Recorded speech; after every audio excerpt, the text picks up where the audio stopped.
Subscribe now and press the bell icon. नमस्कार शिक्षक साथियों और प्यारे बच्चों, जैसा कि आपको पता है कि 12 नवंबर को पूरे भारत में NAS का पेपर होना है, राष्ट्रीय उपलब्धि सर्वेक्षण का पेपर होना है। और इसके लिए तीसरा जो पेपर है लोक शिक्षक संस्थानालय मध्य प्रदेश भोपाल द्वारा तीसरा प्रैक्टिस पेपर गणित विषय का कक्षा 10 के लिए जो दिया गया है, आज अपन लोग उस पर ध्यान केंद्रित करेंगे और उसके जो प्रश्नों को अवधारणाओं के साथ समझेंगे, जिससे आप आने वाले 12 नवंबर को जो पेपर होगा उसके प्रश्नों को आसानी से सॉल्व कर सकें। तो इसमें देख पा रहे हैं कि पहला वाला जो प्रश्न है, इसमें कुल 70 प्रश्न दिए गए हैं और जिनमें से अपन लोग इस पहली वीडियो में केवल 35 प्रश्न ही सॉल्व करेंगे। उसके बाद अगली वीडियो में आगे के 35 प्रश्न सॉल्व करेंगे। तो ये पहला प्रश्न आता है यहाँ पे, इनमें से कौन सी संख्या 0.05 के निकटतम है। तो जिस संख्या का इससे अंतर सबसे कम आएगा, 0.05 के सबसे कम अंतर आएगा, वही इसके पास की संख्या होगी। तो ये जो 0.0499 है, इसका सबसे कम अंतर है इसके साथ, इसलिए इसके निकटतम संख्या 0.0499 होगी। अब सेकंड वाला जो प्रश्न आता है वो देखते हैं। तो इसमें सेकंड वाले प्रश्न में अपन देख पा रहे हैं कि नीचे दी गई आकृति का क्षेत्रफल क्या होगा। तो इसमें हम देख सकते हैं कि एक आयत जैसी आकृति बनी हुई है और एक त्रिभुज जैसा समकोण त्रिभुज जैसी आकृति भी इसमें जॉइंट है, ऊपर दिख रही है इस तरह से। तो यहाँ पे आकृति बनी हुई थी, यहाँ पे इसका जो लेंथ था पूरा ये 7 था, तो यहाँ तक का 5 था। तो यहाँ तक का 5 अगर होगा तो ये यहाँ भी 5 होगा, और यहाँ तक का ये पूरा 9 है, तो यहाँ तक का अगर 7 हुआ तो फिर ये 2 और बच गया इधर, तो ये 2 हो गया। मतलब यहाँ पे 2 हाइट है और 2 यहाँ पे इसका आधार है। ये त्रिभुज के लिए बात कर रहे हैं अपन लोग यहाँ पर। तो अब बात आती है कि इसका आकृति का अपन को क्षेत्रफल पता करना है, तो क्या आकृति का क्षेत्रफल होगा। तो पहले अपन लोग देखेंगे आयत का क्षेत्रफल निकालना होगा, क्योंकि आयत की आकृति भी इसमें जुड़ी हुई है और एक समकोण त्रिभुज की आकृति जुड़ी हुई है। तो दोनों उनका क्षेत्रफल ऐड कर देंगे तो ये आकृति का क्षेत्रफल आ जाएगा। जैसे ये इसका पहले त्रिभुज का क्षेत्रफल देख लेते हैं। तो इसका होता है 1/2 आधार गुणित ऊंचाई। तो 1/2 आधार भी 2 है और ऊंचाई भी 2 ही है इसकी। फिर दूसरा वाला जो है वो क्षेत्रफल कौन सा है, फिर इसके बाद अपन देख सकते हैं। तो यहाँ पे एक आयत बना हुआ है, तो ये आयत जो बना हुआ है एक यहाँ 5/2 का आयत बना हुआ है इस तरह से। तो ये 5/2 का एक आयत हो गया इसमें, इस तरह इस साइज वाला हो गया। और एक आपका 7/5 का हो गया, तो 7/5 का एक आयत बना हुआ है। तो इस तरह से अपन ने इस आयत को टुकड़े कर लिए हैं। तो ये हो जाएगा आपका, अगर डायरेक्ट भी अपन लोग चाहें तो इसे कर सकते हैं। जैसे अगर इस आयत की बात करें अपन लोग, तो इसमें लंबाई 9 है और चौड़ाई 5 है, तो 9 × 45 हो जाएगा। और 45 और ये त्रिभुज का जो क्षेत्रफल आएगा वो अपना 2 आएगा, तो 45 और 2 47 हो जाएगा। तो ऐसे भी आप लोग कर सकते हैं, और अगर 2 पार्ट करके इसको करना चाहते हैं 2 पार्ट करके भी कर सकते हैं। तो इसका आयत का आ जाएगा 45 और ये 2 इससे आ जाएगा। ये यहाँ लिखा हुआ 1/2 आधार गुणित ऊंचाई, 2 से 2 कट जाएगा, 2 बचेगा, तो 45 और 2 47, तो 47 सेंटीमीटर वर्ग ये पूरे इस चित्र का जो आकृति है उसका क्षेत्रफल आ जाएगा। यानी कि ये बी नंबर का जो ऑप्शन है वो सही है। फिर अपन लोग आगे बढ़ते हैं और देखते हैं तीसरा प्रश्न। तीसरे प्रश्न में अपन देख पा रहे हैं कि इसमें कहा है कि डेल्टा जो है वो 99 से बड़ा एक पूर्णांक है। तो इनमें से किस व्यंजक का मान सबसे अधिक होगा। ये डिज़ाइन जो दी गई है इनमें से कौन सा व्यंजक का मान सबसे ज़्यादा होगा। तो ऐसा वो कह रहे हैं। तो चूँकि अगर डेल्टा 99 से बड़ा है तो बात ये आती है कि यहाँ पे 99 बटे अगर डेल्टा अपन लोग लिखेंगे तो उसका मान 1 से छोटा होगा, क्योंकि डेल्टा का मान 99 से बड़ा है ना। तो नीचे की संख्या अगर बड़ी रहती है तो उसका मान 1 से छोटा होता है। तो सिंपल सी बात है कि 99 बटे जो डेल्टा है उसका मान 1 से छोटा होगा। और अपन लोग जानते हैं यहाँ पे पहला वाला जो ऑप्शन है उसमें 99 बटे डेल्टा यानी कि 1 से छोटे मान को जब अपन लिखेंगे तो भागित में वो वैल्यू पलट कर ऊपर पहुँच जाती है और वो वैल्यू उससे कई गुना बढ़ जाती है। ये अपन लोग जानते हैं। सभी वैल्यू की तुलना में ये प्लस वाली वैल्यू है इसकी तुलना में, और मल्टीपल वाली वैल्यू की तुलना में ये जो भाग वाली वैल्यू है, इसमें बटे में वैल्यू अगर 1 से कम रहती तो वो पलट कर ज़्यादा ऊपर जाके डबल हो जाती है और उसके कारण ये संख्या बढ़ जाती है, मतलब भाग वाली पोजीशन में। इसलिए पहले वाले का आंसर जो है, तीसरे वाले का जो आंसर है वो ए नंबर का है। इसमें जो भागित वाला ऑप्शन है 1 2 3 4 भागित 99 बटे डेल्टा, ये वैल्यू सबसे बड़ी होगी, सबसे ज़्यादा अधिक होगी। फिर ये अगला वाला जो क्वेश्चन आता है इसमें देखते हैं अपन लोग कि इनमें से किस संख्या युग्म के बीच एक परिमेय संख्या मिल सकती है।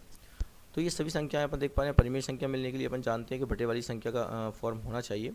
तो बीच की संख्या जब हम निकालते हैं परिमेय संख्या, तो सिंपल सा एक ऑप्शन होता है कि जो संख्या दी जाती है उनको जोड़ा जाता है और 2 का भाग दिया जाता है, तो वो बीच की संख्या निकल आती है, बीच की परिमेय संख्या निकल आती है।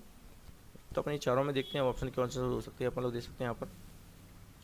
अगर पहले वाले को सॉल्व करते हैं तो हम लोग पहले वाले में दोनों संख्या को जोड़ेंगे तो 1/10 हो जाएगा ये, क्योंकि इसमें -1 लगा हुआ है पावर। 11 पे भी -1 लगा हुआ है, तो ये भी 1/10 हो जाएगा, 1/11 हो जाएगा। और 2 का भाग अपन लोग देते हैं फार्मूले के अकॉर्डिंग, तो ये 21/220 हो जाएगी इसमें।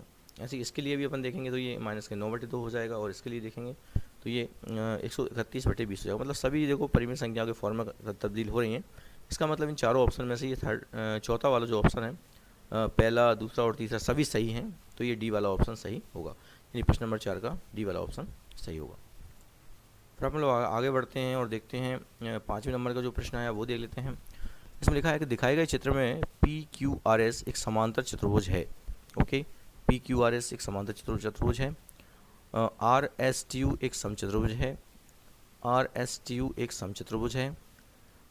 QPS 66 डिग्री है, ये लिखा हुआ है यहाँ पर। RTU 37 डिग्री है, मतलब यहाँ पे लिखा हुआ है। PSO का मान चाहिए इनको, PSO इसका मान चाहिए। तो बात ये आती है कि पहले जब समांतर चतुर्भुज है एक और एक अपना समचतुर्भुज है, तो इसकी अपन को अवधारणाएं पता होनी चाहिए, इसकी प्रॉपर्टीज़ अपन को पता होनी चाहिए। और ये प्रॉपर्टीज़ पता रहेंगी तो इसको सवाल का जो आंसर है, मतलब ये मान निकालने के लिए जो PSO है उसका मान निकालना बहुत ही आसान हो जाएगा। वो कैसे, कि अपन जानते हैं कि इसकी जो प्रॉपर्टी होती है समांतर चतुर्भुज की, उसमें आमने सामने के एंगल बराबर रहते हैं, आमने सामने के कोण बराबर रहते हैं, ये अपन को पता रहता है। साथ में जो समचतुर्भुज होता है उसका जो विकर्ण होता है वो उसको उसके कोण को बराबर 2 भागों में तोड़ देता है, मतलब उसका वो समद्विभाजक होता है। विकर्ण जो होता है उस कोण का समद्विभाजक होता है, दोनों एंगल सेम सेम रहते हैं। तो ये अगर ये वाला 37 का है तो इस साइड का पार्ट भी 37 का हो जाएगा। और समचतुर्भुज में, उसमें समांतर चतुर्भुज में अपन जानते हैं कि आमने सामने के कोण बराबर होते हैं, तो ये 66 का है तो ये भी 66 का होगा।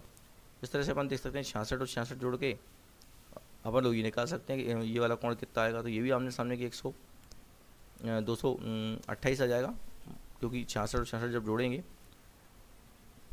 और इसके बाद 360 में से तो घटाएंगे 66 + 66 करके, तो ये 228 आएगा, और 228 का हाफ करेंगे तो 114 यहाँ पे आएगा और 114 यहाँ पर आएगा। तो सिंपल सी बात है कि यहाँ पे बात आती है कि जब ये वैल्यू यहाँ पर 114 यहाँ पर वैल्यू ये आ जाएगी, और ये अपन देख पा रहे हैं यहाँ पर कि ये वाली जो वैल्यू है, ये वाला जो लाइन है, ये वाली लाइन और ये वाली लाइन दोनों पैरेलल हैं, और समांतर लाइनें जब रहती हैं तो उनके साथ जो बनने वाले कोण होते हैं संगत कोण, वो सेम रहते हैं। तो ये वाला जो कोण यहाँ पे जो बनेगा कोण, वो ये 37 + 37 यानी कि 74 हो जाएगा। तो ये 74 के इक्वल हो जाएगा, ये वाला कोण संगत कोण होने की वजह से 74 का पार्ट ये हो जाएगा। अब ये पूरा का पूरा कोण जो है इसके इक्वल है, 114 के बराबर है ये पूरा कोण।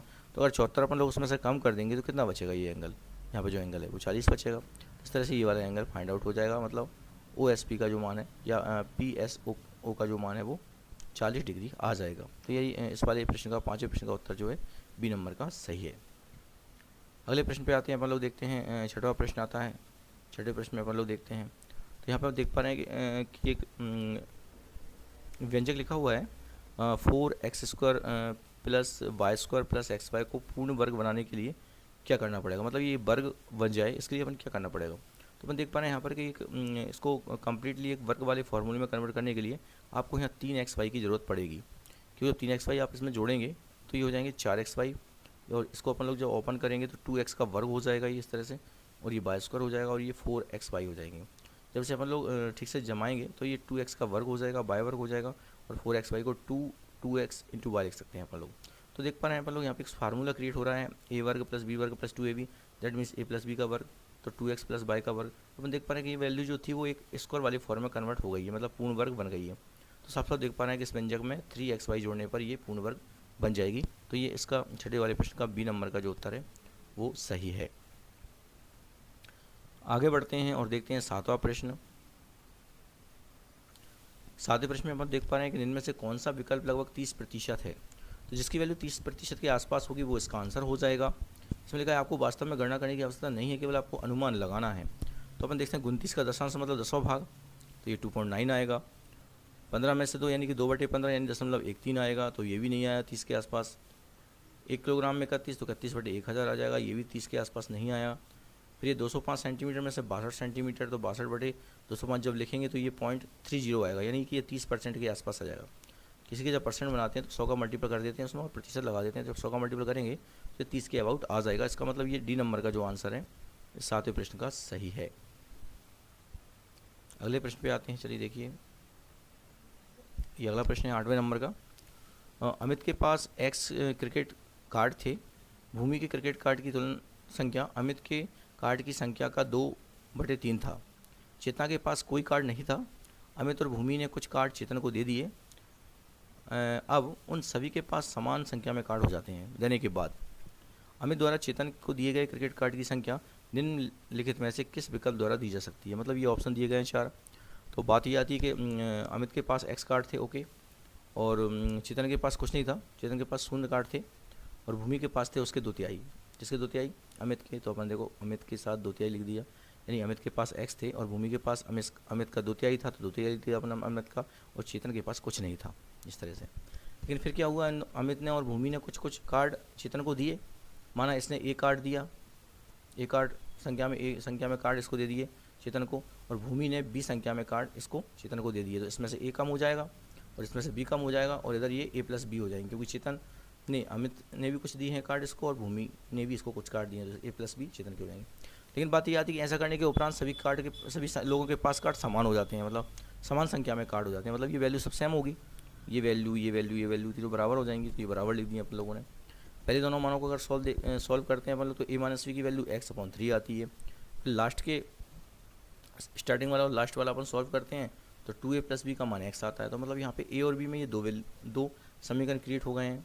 अब इनको सॉल्व करेंगे, अगर ऐड करते हैं अपन लोग तो B वाला पार्ट कट जाएगा, यहाँ पर 2A आ जाएगा, 2A = 3x, ये x इसमें जुड़ेगा तो 4x+/3 हो जाएगा, यानी 3 = 4x/3 हो जाएगा, यानी ये = 4x/9 हो जाएगा।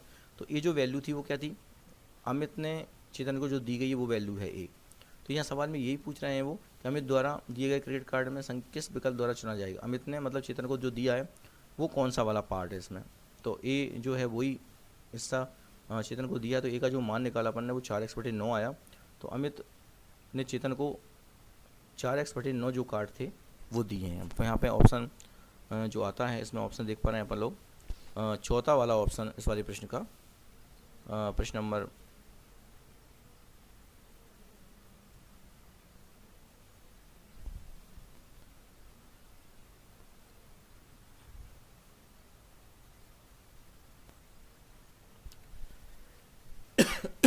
प्रश्न नंबर 8 का C नंबर का जो है सही है।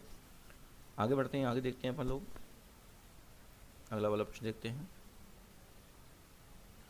अगला वाला प्रश्न आता है कि तार की जाली के एक टुकड़े से बेलनाकार पेड़ रक्षक बनाया गया, मतलब ट्री गार्ड एक बनाया गया उसको लगाने के लिए, जिसकी ऊंचाई 121 सेंटीमीटर है, जैसा कि नीचे दिया गया है। तो हम लोग जानते हैं कि आयताकार चीज़ को ही मोड़कर अपन लोग एक ट्री गार्ड बनाते हैं यहाँ पर, और जब ये गोल घूम जाएगा तो नीचे का हिस्सा एक वृत्त की तरह काम करेगा। तो यहाँ पे बात कर रहे हैं कि वृत्त की परिधि 2πr = 66 दी गई है, सवाल में बात की गई है, लिखा हुआ है 66 सेंटीमीटर। तो इसी से परिधि बनेगी, जब ये फोल्ड करेगा तो परिधि बनेगी, और इसकी हाइट 121। तो परिधि का मान 2πr = 66 हो जाएगा।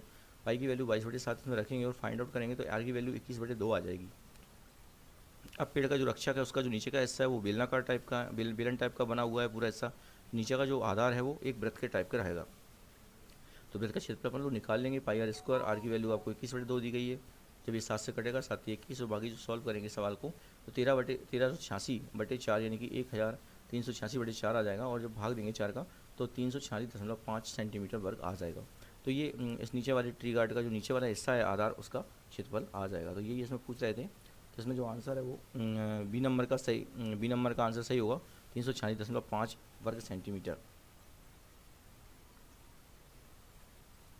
अब अपन लोग 10वें प्रश्न पे आते हैं, तो देखते हैं अपन लोग कि यहाँ पे जो वैल्यू ली गई है वो 1/x = 4 भागित 3x - 7 दी गई है। तो भागित का मतलब अपन लोग जानते हैं बटे होता है, तो इसे अपन लोग बटे में कन्वर्ट कर लिया, 4/3x - 7 हो गया। स्लैंट मल्टीपल करेंगे तो 2x - 7 आएगा, और इधर x का जब 4 में मल्टीपल होगा तो 4x आएगा। x की वैल्यू वन साइड लाते हैं तो x आ जाएगा, और ये -7 बचेंगे, तो x की वैल्यू -7 आ जाएगी।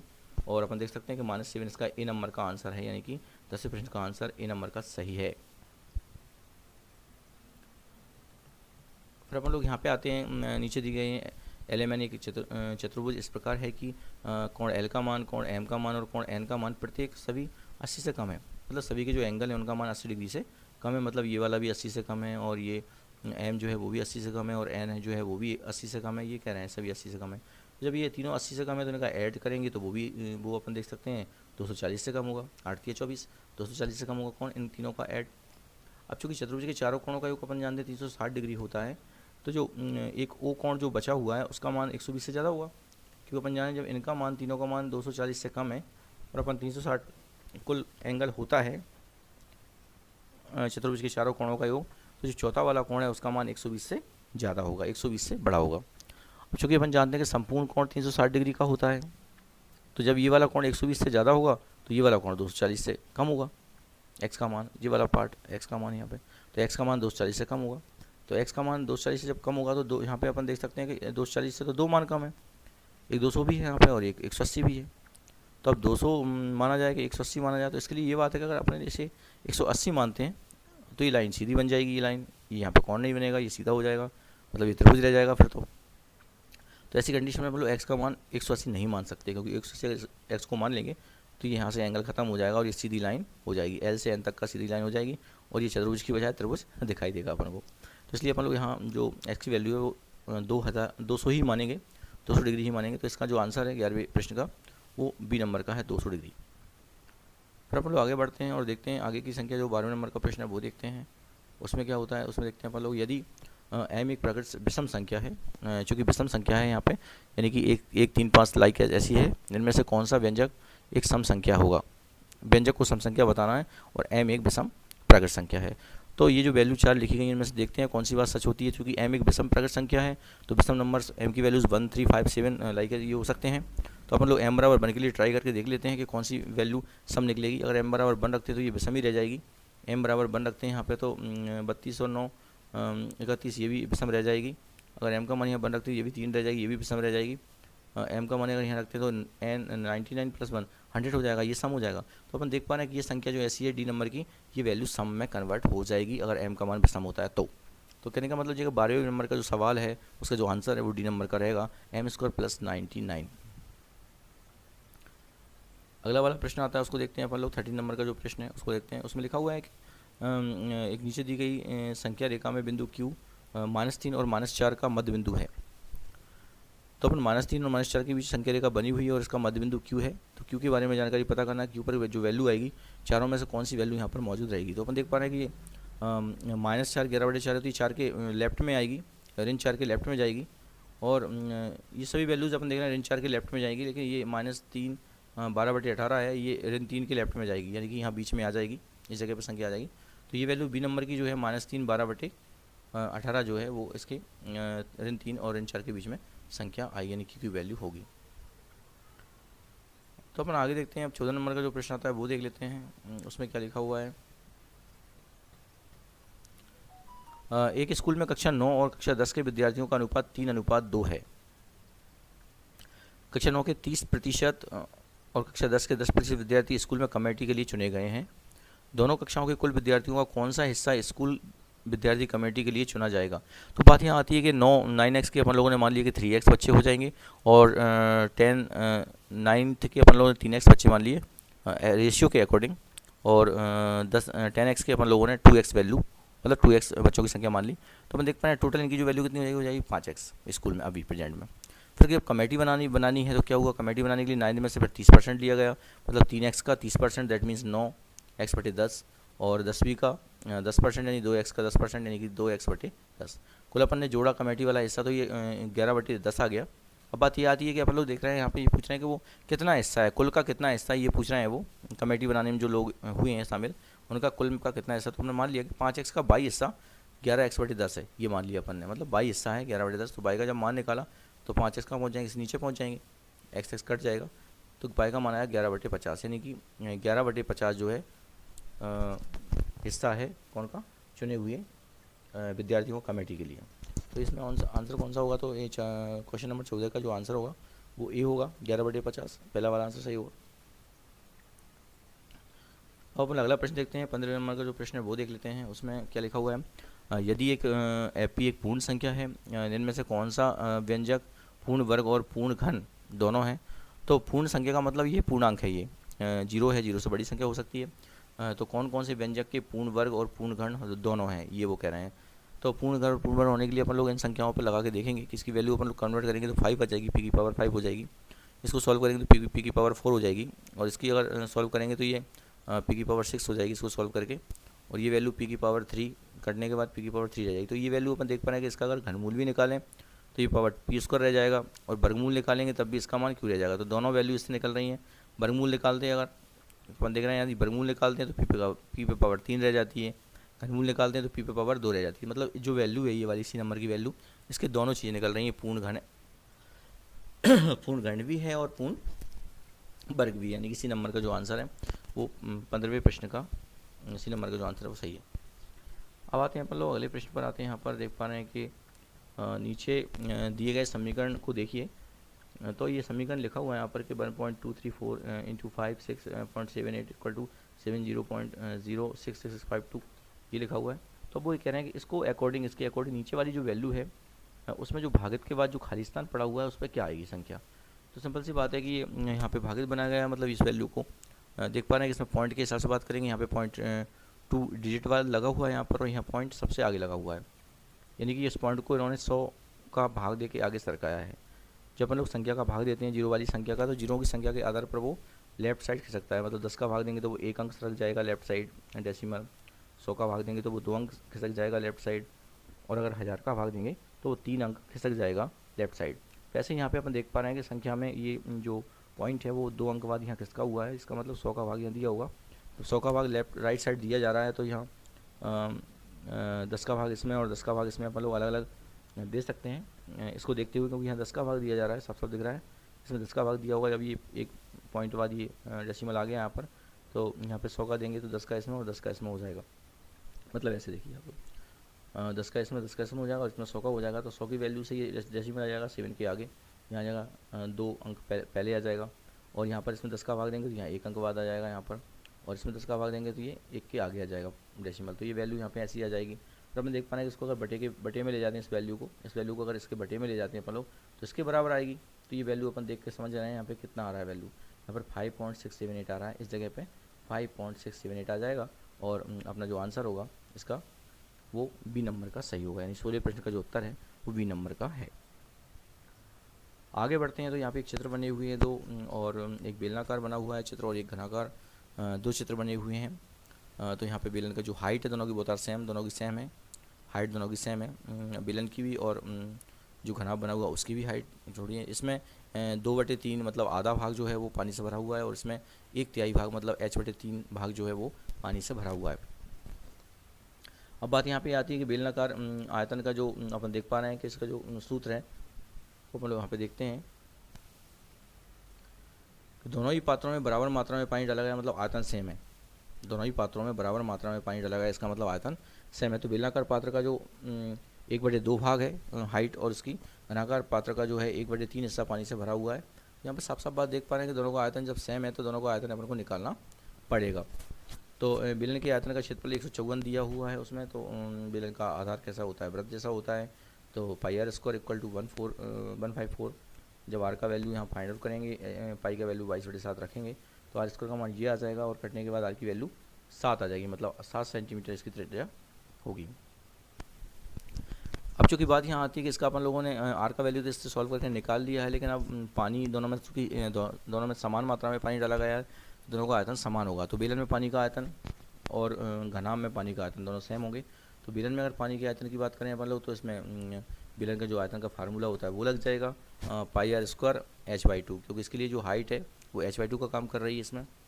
और घनाभ में पानी का जो आयतन है उसके लिए अपन लोग हाइट मतलब h/3 इंटू घनाभ के आधार का क्षेत्रफल, ये इसका फार्मूला अपन लोग यूज कर सकते हैं।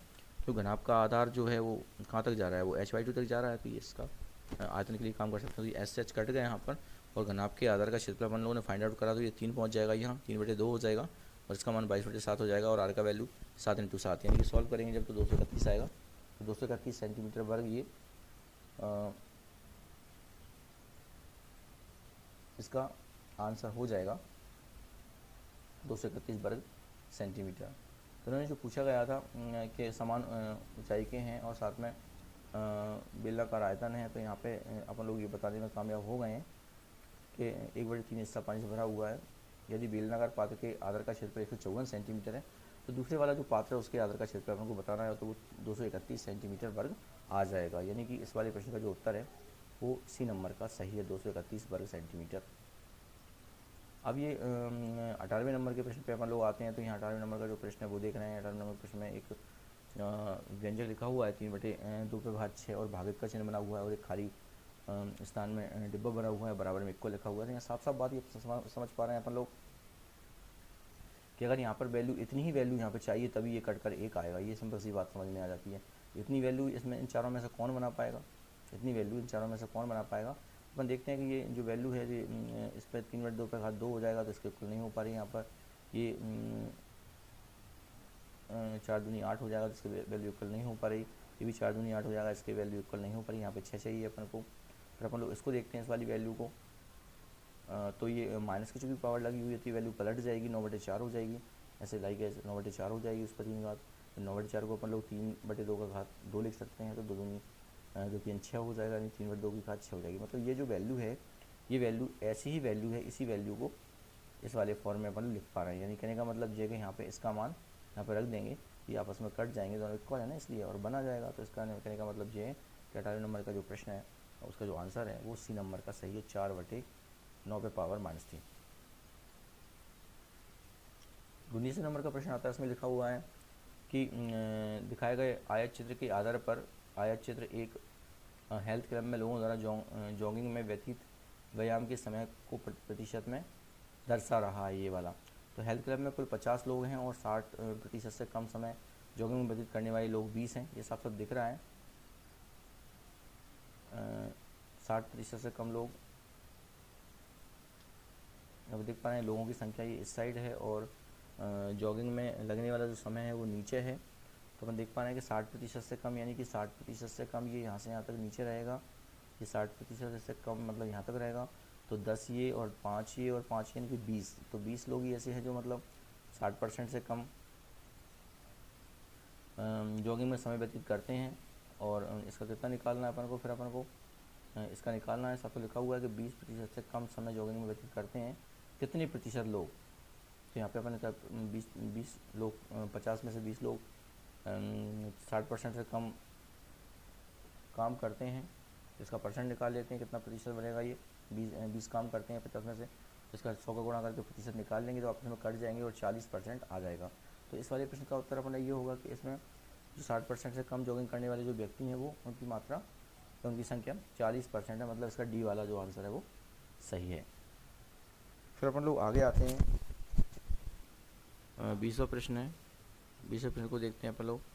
इसमें लिखा है आयत चित्र के आधार पर निम्नलिखित में से कौन सा कथन सही है।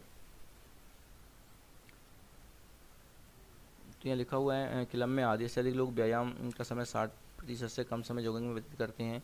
उन लोगों की संख्या 20 है जो अपनी व्यायाम का अधिकतम समय जॉगिंग में व्यतीत करते हैं। कम से कम एक व्यक्ति अपनी व्यायाम का समय 100% समय जॉगिंग में व्यतीत करता है। 5 लोग अपने व्यायाम पर 20% से 40% तक जॉगिंग में व्यतीत करते हैं, है ना। तो ये वाली बात सही है। तीसरा वाला बात देख पा रहे हैं, इसमें चित्र में देखकर अपन देख पाएंगे कि 20% से जो 40% तक जो लोग हैं वो 5% लोग ही हैं जो 20 से 40% समय व्यतीत करते हैं। तो इसका जो कह सकते हैं अपन लोग डी नंबर का जो आंसर है वो इसका सही है। फिर अपन देखते हैं कि जो 21वां प्रश्न है उसमें लिखा है अरुण के गुल्लक में कुछ पैसे थे, उसने P रुपये गुल्लक में और डाल दिए, तो जो कुल राशि है वो P/2% बढ़ गई। यानी कहने का मतलब जो है कि x में अगर P पैसे अपन लोग डालते हैं, जो P है ना वो x का P/2% है। तो बात ये आती है कि माना गुल्लक में अपन लोगों ने x रुपये डाल दिए, तो x का P/2% कितना होगा, P होगा। गुल्लक में अपन ने पहले से अपन ने मान लिया कि x रुपये पड़े थे उसमें, और उसमें P रुपये और डाल दिए, तो जो P है वो x में कितना परसेंट वृद्धि होने पर आ रहा है, P/2%। यानी कि P/2% जब निकालेंगे x का तो सॉल्व होकर x की वैल्यू 200 आ जाएगी। यानी कि यहाँ पे 200 रुपये गुल्लक में पहले से पड़े हुए थे। तो 21वीं का ए नंबर का जो आंसर है वो सही है। अब अपन लोग आगे चलते हैं और देखते हैं 22वें नंबर का प्रश्न। तो यहाँ अखिल और बालू बिंदु P से Q तक एक सीधी पथ पर चलना शुरू करते हैं। P से Q की दूरी 12 किलोमीटर है। दोनों एक साथ चलना प्रारंभ करते हैं और उनकी चाल 4 किलोमीटर प्रति घंटा है। अखिल की और बालू की है 6 किलोमीटर प्रति घंटा है। बालू जब बिंदु Q पर पहुंचता है तो तुरंत वापस मुड़कर अखिल की ओर चलता है और उसे बिंदु R पर मिलता है। बिंदु Q से बिंदु R की दूरी कितनी होगी ये अपन को बताना है। तो सिंपल सी बात है कि जब ये दोनों चलना प्रारंभ करते हैं तो एक की जो चाल है वो 4 किलोमीटर प्रति घंटा है और चलना दोनों को 12 किलोमीटर ही है। तो जब ये चलता है तो अपन देख सकते हैं कि पहले घंटे में और 2 घंटे में, मतलब 2 घंटे में आप देख सकते हैं इतने जो दूरी तय करता है अखिल, 2 घंटे में दूरी तय करता है तो वो 8 किलोमीटर दूरी तय कर लेता है। और 2 घंटे में ये जो बालू है वो 2 घंटे में पूरी Q तक दूरी तय कर लेता है। लेकिन 2 घंटे के जो समय के बाद जो अगला 1 घंटा होता है उसमें बालू फिर वापस लौटता है और अखिल की ओर बढ़ता है, लेकिन अखिल आगे की ओर। तो उस 1 घंटे के दौरान ही इन दोनों में कहाँ मिलते हैं ये अपन को R पॉइंट पर बताना है, किस दूरी पर वो मिलते हैं। तो इसके लिए बात ये आती है कि जब ये बालू मुड़कर Q से X की ओर R की ओर जा रहा है, R बिंदु की ओर, और ये भी R की बिंदु की ओर आ रहा है अखिल, तो ऐसी कंडीशन में अपने मान लिया कि इनके जो बीच का डिस्टेंस है R का और बालू का वो अपन लोगों ने X मान लिया है। क्योंकि अपन जानते हैं कि जो वैल्यू बची हुई है 8, चूँकि 8 किलोमीटर अखिल आ गया है और ये 12 किलोमीटर बालू पहुंच चुका है, तो अब 8 किलोमीटर के बाद की जो दूरी बची हुई है 4 किलोमीटर, उसी में कहीं मिलेंगे ये दोनों। तो उस वैल्यू को अपन देख सकते हैं कि अगर इस वैल्यू को अपन लोग X मानते हैं उस R के और बालू के बीच की, तो बाकी का जो हिस्सा है वो 4 ऋण X हो जाएगा, यानी कि वो वाली दूरी है वो 4 ऋण X किलोमीटर हो जाएगी या जो भी है। अब बात यहाँ पे आती है कि जब इनको देखेंगे अपन लोग यहाँ पर, अब इससे क्या निकालेंगे अपन लोग, इस दूरी से अपन लोग दोनों का क्या निकालेंगे, समय वो 1 घंटा ही है जिसमें वो दोनों मिलेंगे। तो अपन ने ये दूरी बटे इसकी चाल लिख दी।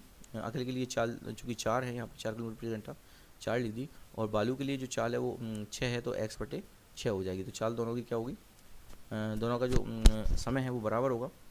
तो इस तरह से दोनों की वैल्यू अपन ने बराबर लिख दी, और जब इसे सॉल्व किया तो X की वैल्यू 2.4 किलोमीटर आ गई। यानी कि कहने का मतलब जी कि बालू जो है वो बालू से उसकी दूरी है जो R की वो 2.4 किलोमीटर है। यानी इस दूरी पर वो, मतलब R की जो दूरी है वो Q से वो 2.4 किलोमीटर है, इस जगह पर वो मिलेगा। अब अगला आता है यहाँ पर 23 से जो प्रश्न आता है उसमें लिखा है सर्वांग क्षमता का अर्थ है PQS और RQS में संगत अंग समान होते हैं। सर्वांग क्षमता का मीनिंग ये होता है कि सभी अंग उनके आपस में बराबर, संगत अंग एकदम बराबर होते हैं और वो आकृतियाँ एक दूसरे को ढक लेती हैं। तो बात ये हमें आती है कि यदि PQS और QRS इनमें से कौन सी शर्त सही नहीं हो सकती। जब ये अगर सर्वांगक्षम आकृतियाँ दोनों हैं, ये वाली PQS ये वाली और RQS ये वाली आकृति अगर सर्वांगक्षम है, तो ये वैल्यू ये भुजा इसके बराबर होगी, जी एंगल इसके बराबर होगा, ये भुजा इसके बराबर होगी, जी एंगल इसके बराबर होगा। ये बात यहाँ क्लियर होती है। तो इनमें से कौन सी बात यहाँ सच में जान पड़ रही है, ये सभी एंगल देखो बराबर नहीं हो पा रहे हैं इसके अकॉर्डिंग, लेकिन ये जो वैल्यू है QP जो है ये वाला QP, ये RS के बराबर हो रहा है। QP जो होगा वो RS के बराबर यहाँ पे हो रहा है। तो ये बात वो कह रहे हैं कि QP जो RS के बराबर होगा, वो कह रहे हैं कौन सी शर्त सही नहीं है, ये कह रहे हैं। तो सभी शर्त सही हो रही हैं, लेकिन जो QP है वो RS के इक्वल नहीं हो सकता, क्योंकि ये QP जो है वो इसके इक्वल होगा QR के। तो ये वाली बात गलत है। इसी नंबर का जो इसका जो ऑप्शन है वो 23 नंबर के प्रश्न का वो गलती है।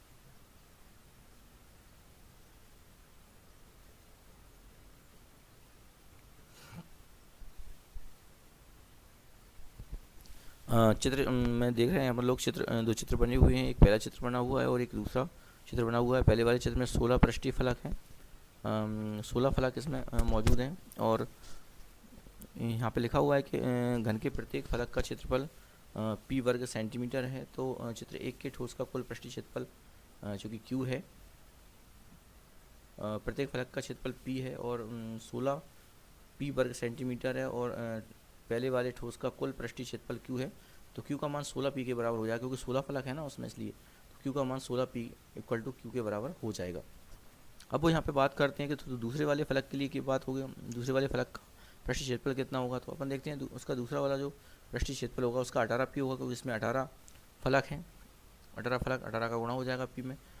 तो 18 को अपन लोग अगर दो हिस्सों में तोड़ेंगे तो 16p प्लस 2p लिख देंगे और 16p की वैल्यू तो q है, तो q प्लस 2p आ जाएगा। इसका जो दूसरे वाला पृष्ठ है उसका क्षेत्रफल q प्लस 2p, तो q प्लस 2p कौन सा वाला ऑप्शन मैच कर रहा है, वो अपन देख पा रहे हैं यहाँ पर सी नंबर का ऑप्शन जो है q प्लस 2p वर्ग सेंटीमीटर ये वाला मैच कर रहा है। तो 24वें का उत्तर सी नंबर का होगा q प्लस 2p वर्ग सेंटीमीटर।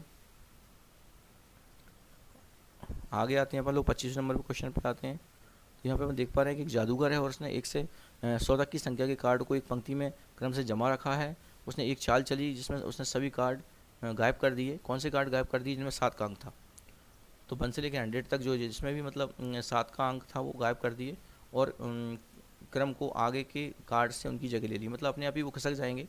जब अपन लोग ये 7 कार्ड वाले 7 नंबर जिन पर आएगा, 7 अंक जिन पर आएगा, उन कार्डों को हटा देंगे तो वो अपने आप ही पीछे वाली जो वैल्यूज है वो आगे रखती चली जाएंगी। तो अपन देख पा रहे हैं यहाँ पर अब साथ साथ वाले कौन कौन से कार्ड, कितने कार्ड कहाँ से हटेंगे वो आप लोग देखते हैं। यहाँ पर बात आती है तो 1 से 88 तक के सभी कार्ड गायब करना है, यहाँ लिखा हुआ है, सब लिखा हुआ है कि अपन को चाल चलने के बाद संख्या 88 कौन सी स्थिति में आ जाएगी। तो 88 तक के जो कार्ड हैं उनमें से वो वाले कार्ड गायब करने जिनमें 7 का अंक आएगा। तो 1 से 69 तक तो ये 7 कार्ड आ जाएंगे जिनमें 7 का अंक होगा, और 70 से 80 तक हो जाएंगे 10 कार्ड, और 81 से 88 तक हो जाएगा 1 कार्ड, यानी कुल मिला के 18 कार्ड हो जाएंगे। तो 18 कार्ड जब वहाँ से लैप्स होंगे, 1 से 88 तक की संख्याओं में से जब 18 कार्ड लेफ्ट हो जाएंगे तो अपने आप ही वो 88 खिसक कर 70 पर आ जाएगा, क्योंकि 18 कम हो जाएंगे ना वहाँ पर। तो 18 जब कम हो जाएंगे तो ये जो 88 पर जो चीज़ थी वो कहाँ जाएगी, वो 70 पर आ जाएगी। यानी कि ये जो इसका 25वें का जो पहला वाला आंसर है ए नंबर 70वीं स्थिति में वो 88 आ जाएगा। अब अपन लोग अगली वाली स्थिति में देखते हैं।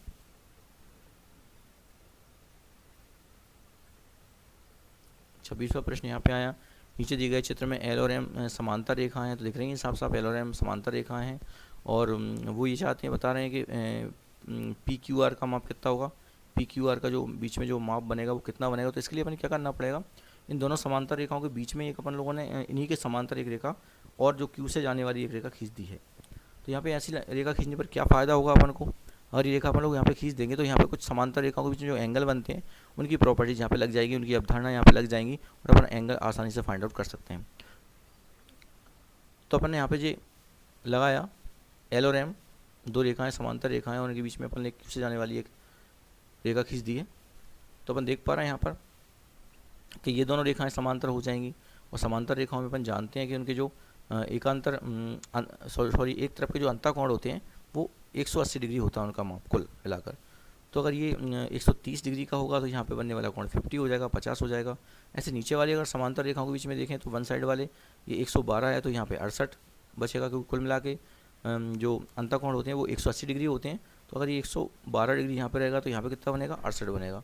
तो यहाँ पे इसके अकॉर्डिंग अपन लोगों ने इसकी मदद से ये 68 फाइंड आउट हो गया और इसकी मदद से ये 50 फाइंड आउट हो गया। तो दोनों एंगल जब मिला देंगे तो आपका पी क्यू आर एंगल बन जाएगा, यानी कि 50 और 68 कितने हो जाएंगे, 118 डिग्री हो जाएंगे। कहने का मतलब ये हुआ कि पी क्यू आर की जो माप है वो 118 डिग्री हो जाएगी। तो 26वें प्रश्न का उत्तर जो है वो 188 डिग्री हो जाए 118 डिग्री हो जाएगा।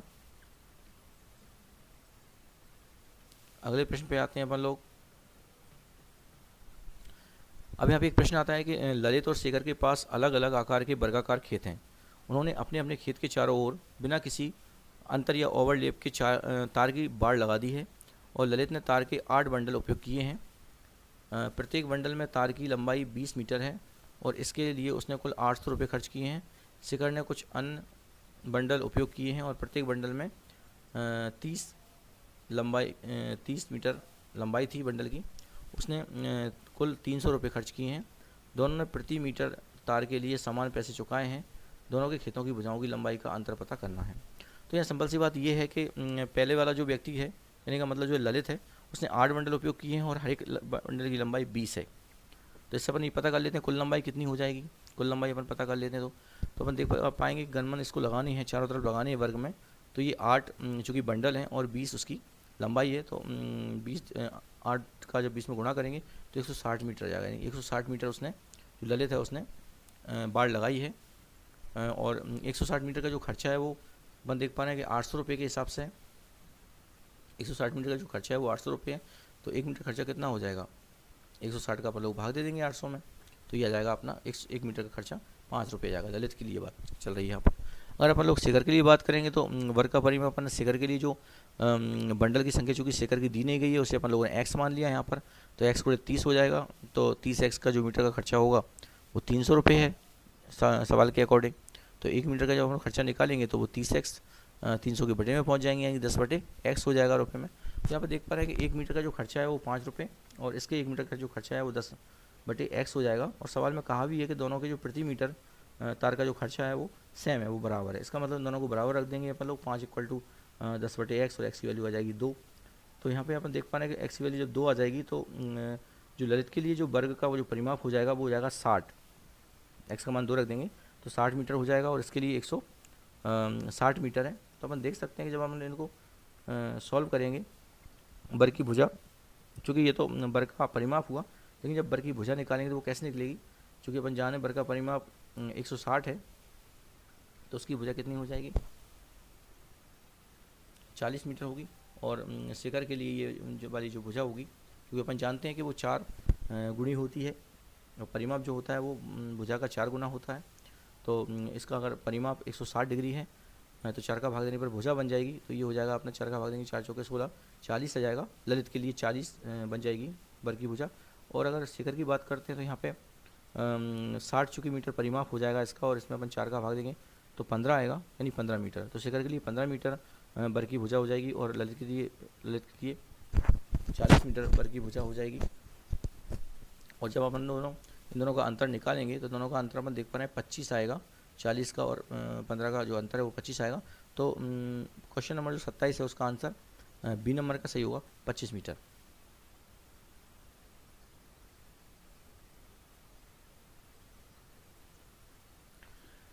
अब यहाँ पे अगला प्रश्न आता है कि दीपक और संतोष ने एक ये मॉडल का मोबाइल अलग अलग दुकानों से खरीदा है। उन्होंने एक ही चिन्हित मूल्य पर अलग अलग छूट के साथ फ़ोन खरीदे हैं। दीपक ने छूट से 640 रुपये बचाए हैं और संतोष को दीपक से 2% अधिक छूट मिली है, उसने 800 रुपये बचाए हैं। तो यहाँ पे बात आती है छूट की। छूट अगर 640 रुपये बचाते हैं तो कितनी छूट मिली है, और संतोष को दीपक से 2% अधिक छूट मिली है तो उसने 800 रुपये बचाए हैं। तो यहाँ बात आती है कि सूत्र जो फार्मूला होता है, जिसे अपन लोग अंकित मूल्य भी कह सकते हैं और चिन्हित मूल्य भी कह सकते हैं। तो ये फार्मूला होता है छूट इक्वल टू छूट इंटू 100 बटे छूट प्रतिशत। ये अंकित मूल्य निकालने का फार्मूला होता है। तो अपन माना यहाँ पे दीपक के लिए छूट पे अपन ने x प्रतिशत मान ली है। दीपक के लिए जो छूट है, तो दीपक के लिए छूट दी नहीं गई ना, इसलिए तो दीपक के लिए अपन ने छूट मान ली है, x% है। अब अपन दीपक और संतोष के लिए जो निकालते हैं अंकित मूल्य, क्योंकि अंकित मूल्य दोनों के चूँकि सेम है ना। अंकित मूल्य यानी कि चिन्ह मूल्य, एक जो एक ही चिन्हित मूल्य भी कह सकते हैं उन्हें, अंकित मूल्य कह सकते हैं, वो सेम है। तो दीपक के लिए अपन ने अंकित मूल्य का फार्मूला लगाया, तो ये छूट आ जाएगी गुणे 100 आ जाएगा बटे x, उसका जो छूट का प्रतिशत है वो आ जाएगा। संतोष के लिए 800 गुणे 100 हो जाएगा बटे इसके लिए जो छूट है वो इससे दुगनी है ना दीपक से, मतलब 2 ज़्यादा है। तो अपन दीपक के अपन लोगों ने x मानी है तो संतोष की x+2 हो जाएगी, तो x+2 हो जाएगी। फिर इसको सॉल्व जब करेंगे अपन लोग, ये आपस में कट जाएंगे और सॉल्व करने के बाद 4/x आएगा, 5/x+2 आएगा। सिलेंट मल्टीपल करेंगे तो ये 4x+8 हो जाएगा, ये 5x हो जाएगा, 5x में से 4x जाएंगे तो x बचेगा, x = 8 आ जाएगा यहाँ पर, तो 8%। तो यहाँ दीपक के लिए छूट की जो मात्रा है वो 8 आ गई है यहाँ। तो 28 प्रश्न का जो उत्तर है वो ए नंबर का सही होगा, 8%।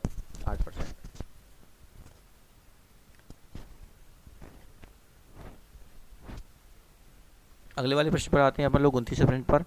इसमें गणित और भौतिक शास्त्र और रसायन शास्त्र में सोना के औसत 75 अंक हैं और उसके गणित के पेपर में मूल्यांकन के पश्चात औसत बदलकर 78.5 हो गया है।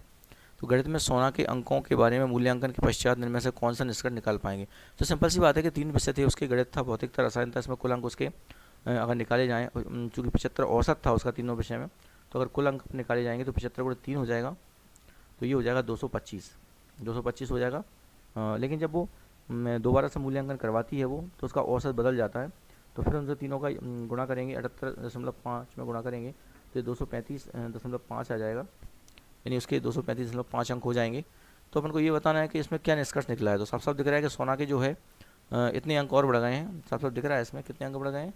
225 कम करेंगे 235.5 में से, तो ये 10.5 जो अंक बढ़ जाए हैं। तो ये साफ साफ दिख रहा है, इसमें निष्कर्ष निकल रहा है कि सोना के पास 10.5 अंक और बढ़ जाएंगे, यानी कि सी नंबर का जो ऑप्शन है वो 29वें प्रश्न का सही है। चलिए आगे बढ़ते हैं और तीसरा प्रश्न अपन लोग देखते हैं। तीसरे प्रश्न में क्या दिया गया है, निम्न में से कौन सा व्यंजक 1/2 के बराबर है। तो अपन लोग इसको जब सॉल्व करेंगे तो पता चल जाएगा किसका आंसर 1/2 आ सकता है। तो जब इसको देखेंगे सॉल्व करके तो ये पूरा कट जाएगा, लेकिन 2 बचेगा यहाँ पर। जब इसको काटेंगे तो ये 1 - p/2p आ पाएगा, और इसको जब भाग में लिखेंगे तो ये कुछ कट ही नहीं पा रहा है। लेकिन जब इसको 2 कॉमन लेके बटे में लिखेंगे, 2 कॉमन लिख जाएगा और बाकी संख्या सेम होगी, कट जाएगी वो, और 1/2 आ जाएगा। तो साफ साफ यह दिख रहा है कि जो वैल्यू डी नंबर की वैल्यू है वो 1/2 के बराबर है, अर्थात क्वेश्चन नंबर जो 30 है उसका जो प्रश्न है वो डी नंबर का सही है, आंसर सही है। अब आता है 31वां प्रश्न। इसमें क्या लिखा हुआ है, विवेक ने 100 रुपये प्रति लीटर की दर से 5 लीटर संतरे का गाढ़ा द्रव्य खरीदा, और संतरे का जूस बनाने के लिए उसने गाढ़े द्रव्य और पानी को 1:5 में मिला दिया। उसने संतरे के जूस को 15 रुपये प्रति 250 मिलीलीटर की दर से बेच दिया। अपना स्टॉल लगाने के लिए 700 रुपये खर्च उसने एक्स्ट्रा और कर दिए। पानी के लिए एक भी पैसा उसने नहीं खर्च किया है। उसने अपने बनाए गए जूस के बेच कर कितने प्रतिशत लाभ कमाया। तो सिंपल सी बात है यहाँ पर कि पहले 100 रुपये लीटर में उसने 5 लीटर संतरा खरीदा, संतरे का गाढ़ा द्रव खरीदा, यानी कि 100 पंजे 500, यानी 500 रुपये उसके खर्च हो गए हैं। स्टार्टिंग में 500 रुपये खर्च हो गए, और साथ में उसने 700 रुपये स्टॉल बनाने में, दुकान जमाने में उसने खर्च कर दिया, यानी कि 500 रुपये और 700 रुपये मिलाकर 1200 रुपये, मतलब स्टार्टिंग में उस विवेक के 1200 रुपये खर्च हो चुके हैं। फिर उसने क्या किया, फिर उसने जूस बनाया। तो जूस बनाने के लिए गाढ़े द्रव और पानी को 1:5 के अनुपात में मिला दिया, यानी कि 5 गुना। गाढ़े द्रव्य का 5 गुना, यानी कि ये अपना 5 लीटर था तो 25 लीटर उसने पानी मिला दिया, और 5 लीटर अपना गाढ़ा द्रव्य हो गया, यानी कि 30 लीटर कुल इसका सामान हो गया। तो 30 लीटर सामान को अब वो किस दर से बेचेगा, वो 15 रुपये प्रति 250 मिली लीटर की दर से उसे बेच देगा। तो अपन जानते हैं कि 100 मिलीलीटर अगर वो 250 मिलीलीटर दर से उसे बेचेगा 15 रुपये में, तो 100 मिलीलीटर कितने का बेचेगा, 60 का। अगर 250 मिलीलीटर बेचता है 15 का, तो 100 मिलीलीटर बेचेगा कितने का, 60 का बेचेगा। और यानी कि कहने का मतलब 100 मिलीलीटर का मतलब होता है 1 लीटर, तो 1 लीटर बेचेगा 60 रुपये में बेचेगा। तो 30 लीटर कितने में बेचेगा, क्योंकि उसने कुल जो जूस है वो 30 लीटर बनाया है, तो 1 लीटर 60 का बनता है, तो 30 लीटर बनेगा 1800 रुपये का। तो ये इसका विक्रय मूल्य हो गया 1800 रुपये, और 1200 रुपये इसका क्रय मूल्य हो गया। अब 1800 रुपये विक्रय मूल्य और 1200 रुपये क्रय मूल्य के हिसाब से अपन लोग इसका लाभ देख लेते हैं। तो लाभ अपन देख पा रहे हैं इसमें कि 600 रुपये का जो लाभ है वो हो रहा है इसमें, तो लाभ ऊपर आ जाएगा, और 1200 रुपये नीचे, क्रय मूल्य नीचे आ जाएगा। 1200 रुपये इंटू 100 जब सॉल्व करेंगे तो ये 50 आएगा। इसका मतलब लाभ जो है 50% उसे होगा विवेक को। इस तरह से अपन देख पा रहे हैं कि इसका जो आंसर है, इस वाले प्रश्न का जो आंसर है, 31 नंबर का जो प्रश्न है उसका जो आंसर है वो आपका बी नंबर का सही है, 50%।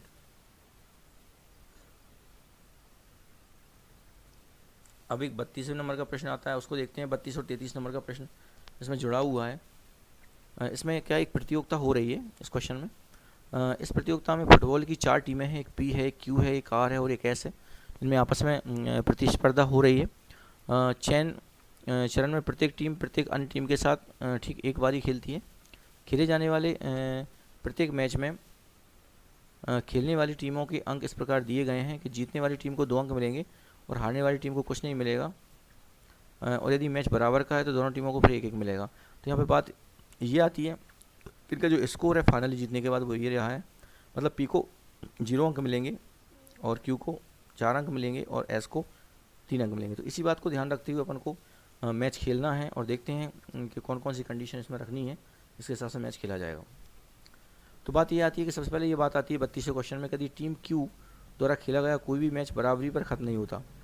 अब बात ये आती है यहाँ पर पी का जो अंक है वो 0, इसका मतलब पी टीम जो है किसी से नहीं जीती, पी जो है हर एक टीम से हारी है। पी के पास 0 अंक है ना, इसका मतलब ये पी जो है वो हर एक टीम से हारी है। तो अपन लोग यहाँ देखते हैं कि जो आपस में जब खेलेंगे तो पी जो है क्यू के साथ खेलेगी, पी आर के साथ खेलेगी, पी एस के साथ खेलेगी, और फिर क्यू आर के साथ खेलेगी, क्यू एस के साथ खेलेगी, और आर एस के साथ खेलेगी। तो ये सिचुएशन खेलने में हो सकती हैं। अब यहाँ पे बात ये आती है कि पी के पास तो कुल 0 नंबर है, इसका मतलब पी हमेशा हारी है वो, तो पी ना तो क्यू से जीती, इसका मतलब क्यू का 2 अंक होगा, इसका 0 होगा। ऐसे पी आर से भी हार गई है तो आर के 2 अंक होंगे, पी के 0 होगा। ऐसे ही एस से भी हार गई तो एस के 2 अंक होंगे और पी का 0 अंक होगा। यहाँ पे अपन लोग इसको देखते हुए यहाँ पे ये तैयार कर रहे हैं सामान। अब यहाँ पे देख पा रहे हैं कि यहाँ बात ये आती है कि क्यू का जो मैच है वो बराबरी पर ख़त्म नहीं हुआ है, तो क्यू किसी के साथ भी मतलब 1-1 वाला ऑप्शन नहीं रहेगा क्यू का, और ये आंकड़े भी अपन को यहाँ मिलाते हुए चलना है। तो यहाँ देख पा रहे हैं अपन लोग क्यू पर यहाँ पे क्यू अगर इसके साथ बराबरी वाला नहीं होगा तो ये क्यू हारेगा और आर इसमें जीतेगा, और यहाँ पर क्यू वर्ग होगा और एस पे 0 आएगा, मतलब क्यू यहाँ पे जीतेगा और एस हारेगा। अभी अपन लोग जीतने वाली बात क्यों कर रहे हैं, क्योंकि अपन को यहाँ एवरेज इसके हिसाब से रखना है, क्योंकि क्यू के पास कुल नंबर कितने हैं, 4 नंबर है, तो 2 नंबर यहाँ पे आ जाएंगे और 2 नंबर यहाँ पे आ जाएंगे, तो क्यू के 4 नंबर हो जाएंगे। और एस के कितने हो जाएंगे, 3, तो एस यहाँ देख पा रहे हैं अपन लोग, एस के 2 नंबर तो यहाँ पर हो गए हैं, और आर और एस पर अपन को एक एक करना पड़ेगा, जब जाके एस पर यहाँ पे 0 नंबर हो गया है, तो एस के 2 नंबर ये और 0 नंबर ये, तो अब कितना बचा, एस पर 3 बचे, तो 1 नंबर यहाँ पे आ जाएगा। तो इस तरह से अपन देख पा रहे हैं एस के भी 3 नंबर हो गए। तो अब ऐसी कंडीशन इसको मिलाते हुए अपन को काम करना है। तो अब देख पा रहे हैं कि आर की क्या पोजीशन यहाँ पर, तो आर की पोजीशन देख पा रहे हैं, आर पर 2 हैं यहाँ पे, आर यहाँ पे 2 हैं और 1 जी आर है, इसका मतलब 2 अंक यहाँ पे मिले, 2 अंक यहाँ पर और 1 अंक यहाँ पर, 5 अंक मिल जाएंगे, यानी आर को 5 अंक मिलेंगे ऐसी कंडीशन में, टीम आर को 5 अंक मिलेंगे। तो ये 32वां जो प्रश्न है उसका डी नंबर का जो ऑप्शन है वो सही है। अब 33वां प्रश्न आता है, इसमें क्या लिखा हुआ है, इसमें लिखा हुआ है टीम क्यू और टीम एस के बीच मैच बराबर खत्म हो जाता है, मतलब बराबरी पर खत्म होता है, तो दोनों को एक एक नंबर मिलेंगे। तो वापस अपन लोग वहीं चित्र पे चलते हैं। बात तो वही होगी फिर से कि पी जो है सबके साथ खेलेगा, क्यू आर के साथ खेलेगा, और एस जो है वो क्यू जो है वो एस के साथ खेलेगा और आर एस के साथ खेलेगा, लेकिन सबकी जो वैल्यूज़ हैं, जो नंबर किसको कितने मिलते हैं, वो अपन को इस टीम जो यहाँ पे टेबल बनी हुई है उसके अकॉर्डिंग करना है। जैसे अपन देखते हैं तो पी तो 0 है, इसका मतलब पी सभी से हारेगा, तो पी 0 रहेगा तो क्यू पे 2 आएगा, पी एस से भी हारेगा तो इस पर 2 आएगा, इस पर 0 आएगा, पी एस से भी हारेगा तो इस पर 2 अंक आएंगे, इसको 0 मिलेगा। अब यहाँ पे बात ये आती है कि जो एस क्यू और एस है वो बराबरी पर खत्म होती है, इसका मतलब दोनों पे एक एक अंक मिलेंगे। तो ये सिचुएशन जो क्यू एस वाली है उस पर अपन लोग 1-1 लिखना पड़ेगा, 1 यहाँ पर और 1 यहाँ पर। अब अपन को आंकड़े यहाँ से भी मिलाने पड़ेंगे कि एस पे वैल्यू 3 होनी चाहिए, तो एस पे वैल्यू एक तो यहाँ पे हो गई है, देख पा रहे हैं अपन लोग, एक यहाँ पे हो गई है और 2 यहाँ पे हो गई, 3 हो गई है, इसका मतलब अगले वाले जो एस पे है वो 0 वैल्यू आएगी। फिर यहाँ पे बात आती है कि क्यू और टीम आर के बीच में कैसा मैच होगा, तो सिंपल सी बात है कि अपन को ये आर और एस के बीच में जब देखना पड़ेगा, तो आर का यहाँ 2 को स्कोर हो गया, आर ये यहाँ पे स्कोर हो गया, मतलब 2 अंक यहाँ पे मिल गए, 2 अंक यहाँ पे मिल गए और 1 अंक यहाँ पे मिल गया, तो आर भी 5 हो गया, आर के 5 हो गए अंक, ये सही बात है।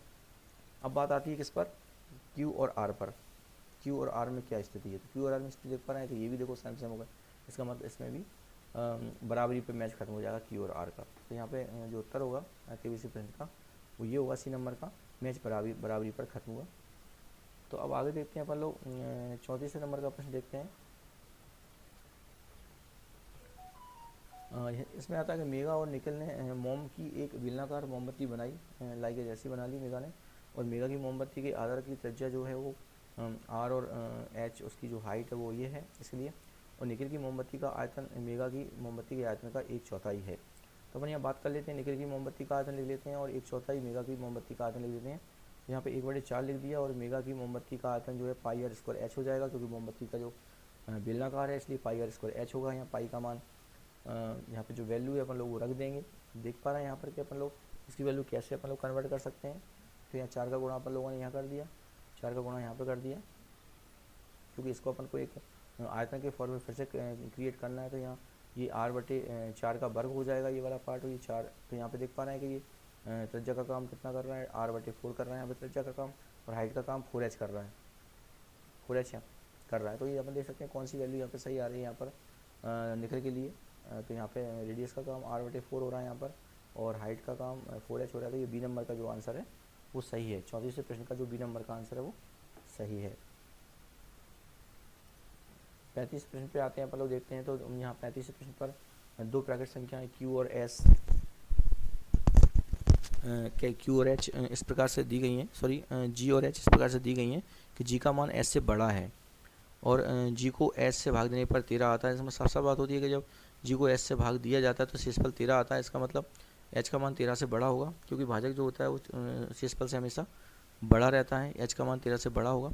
तो यहाँ पे बात ये आती है कि अगर अपन लोग 13 यहाँ शेषफल में बच रहे हैं तो 13 को अगर अपन लोग भाज्य में से कम कर दें तो पूरा भाग H का जाना चाहिए, उसमें चला जाता है, क्योंकि 13 जो लास्ट में बच रहे हैं शेषफल, अगर शेषफल को अपन लोग भाज्य में से कम कर दें तो H का भाग देने पर फिर पूरा भाग उसमें चला जाएगा, यानी एच का भाग G-13 यानी G-13 में पूर्ण रूप से चला जाएगा या पूर्ण रूप से उसे विभाजित करेगा एच। अब बात आती है इनमें से कौन सा वाला जो हिस्सा है वो एच से पूरा कट जाएगा। ये वाला तो अपन देख पा रहे हैं कि इसमें कोई सा भी हिस्सा ऐसा नहीं जो एच से कट जाए। इसके लिए अपन क्या करेंगे, कुछ नंबर्स अपन सेलेक्ट करते हैं जो इस कंडीशन को फॉलो करते हैं। तो एच का मान अपन लोग 13 से बड़ा मान लेते हैं, चलिए एच का मान अपन लोग 17 मान लेते हैं। और जब 17 मानेंगे अपन लोग तो ऐसा अपन लोग को भाज्य मानना पड़ेगा जो इसमें भाग देने के बाद 13 बच जाए। तो 17 दूनी 34 और 34 के बाद ये 13 बच जाएगा, यहाँ पर 2 बार भाग चला जाएगा। तो अपन देखते हैं सभी वैल्यूज़ कौन सी वैल्यूज़ इसमें एच से भाग देने लायक बन जाएंगी। तो अपन G+H बनाते हैं पहले। तो G+H अपन लोगों ने बनाया तो ये 64 बना, तो इसमें तो 17 का भाग नहीं जा रहा, मतलब एच का भाग नहीं जा रहा है। फिर अपन ने G+H+13 बनाया तो 77 बना, इसमें भी 17 का भाग नहीं जा रहा, मतलब एच का भाग नहीं जा रहा है। फिर G+13 बनाया इसको अकॉर्डिंग बी नंबर का, तो ये 60 बन गया, 60 में भी देखो एच का भाग नहीं जा रहा है। फिर अपन लोगों ने G+H-13 बनाया तो 34 बन गया, तो इसमें भाग ये एच का जा रहा है। तो यहाँ पर जो पेपर आया है उसमें 35वें प्रश्न में यहाँ पर जो चौथे वाले ऑप्शन में यहाँ पर G+H-1 लिखा हुआ है। ये 3 मैंने अपने नॉलेज के हिसाब से यहाँ पर लिखा कि यहाँ पर 13 होना चाहिए, तभी आंसर सही होगा। तो देखा भी अपन लोगों ने यहाँ पे एग्जाम्पल लेकर कि G+H-13 जब लिखा जाता है तो ये वैल्यू 34 आ गई है एक एग्जाम्पल के थ्रू वैल्यू मानने पर। तो 34 एस से कट रहा है, मतलब एस से कटने वाली जो संख्या है वो ये डी नंबर की है। इसका मतलब 35वें प्रश्न का डी नंबर का उत्तर जो है वो सही है।